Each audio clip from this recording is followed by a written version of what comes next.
Gawsworth is one of Cheshire's most enchanting villages.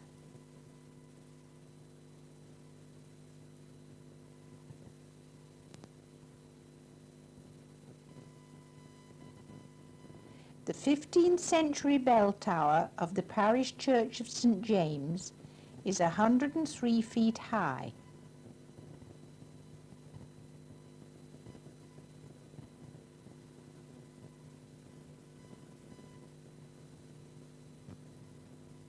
The walls and roof of the church are 500 years old. There are few more satisfying sights than the spectacle of the old hall as seen from across the placid water.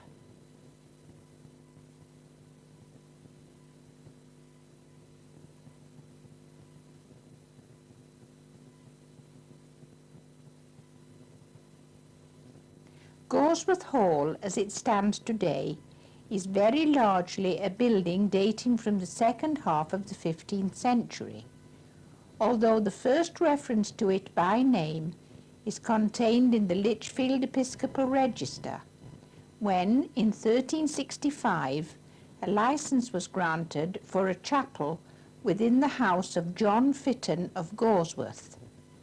Here lived Mary Fitton, the wayward maid of Gawsworth, and possibly the dark lady of Shakespeare's sonnets. The principal bedroom of the house has survived unchanged from when the house was first built.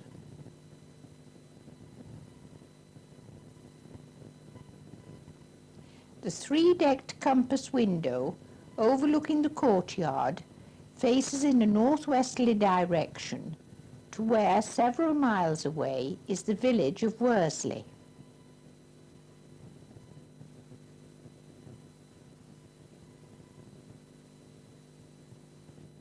The courthouse is Victorian Tudor, built in 1849.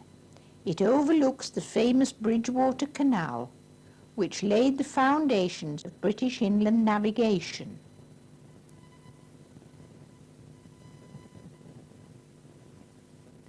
Once a very busy industrial waterway, carrying coal from the mines, not forgetting the extensive underground canals serving it, the Bridgewater is now reduced to pleasure craft only.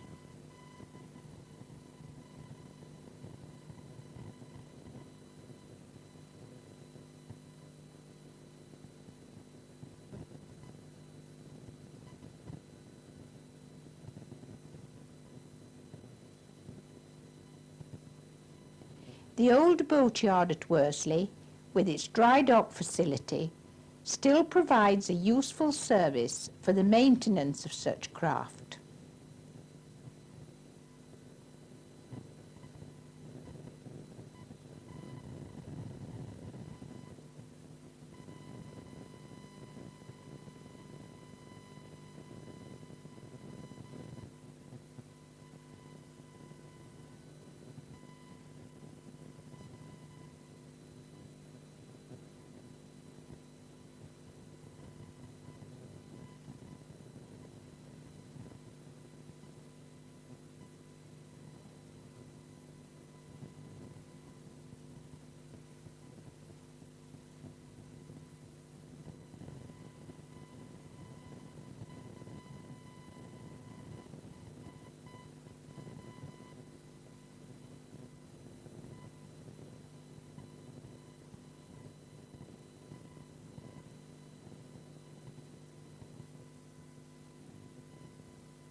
Despite a century's siege of industry and commerce, Worsley still manages to retain a rural air.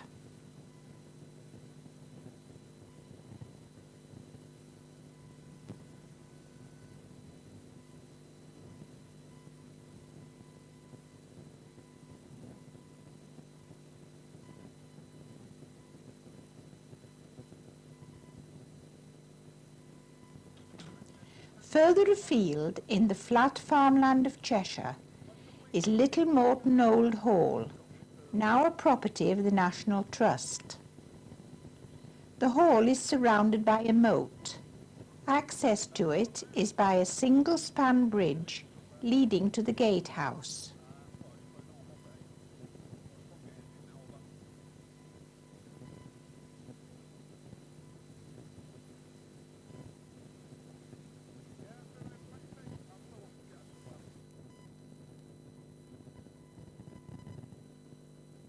Due to the fact that two large bay windows were added some years after the hall had been completed and had to be squeezed into a limited space.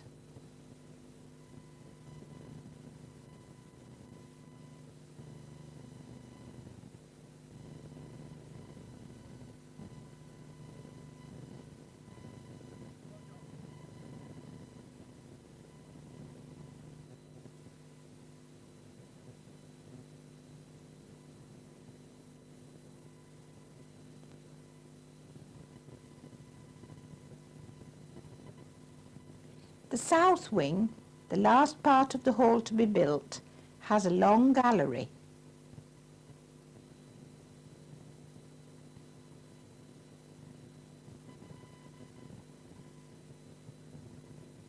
A feature of the grandest Elizabethan houses.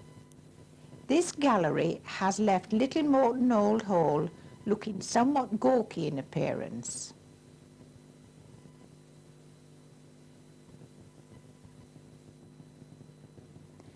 But a hall which gave us a lot of pleasure was right on our doorstep in South Manchester, Wythenshawe Hall, not so much because of the hall itself, but of its setting.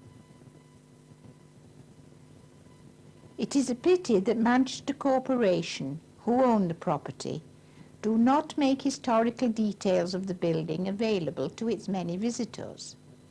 But the gardens are very beautiful.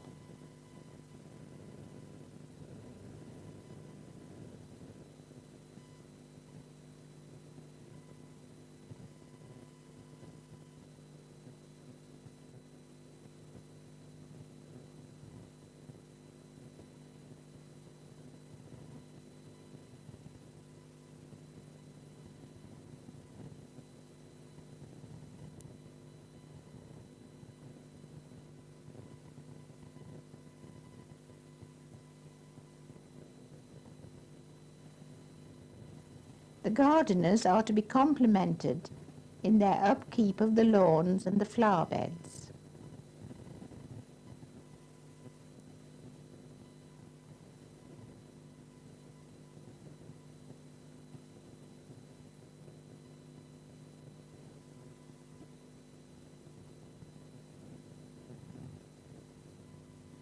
We were somewhat at a loss how to end this film. Then, lo and behold, we had it.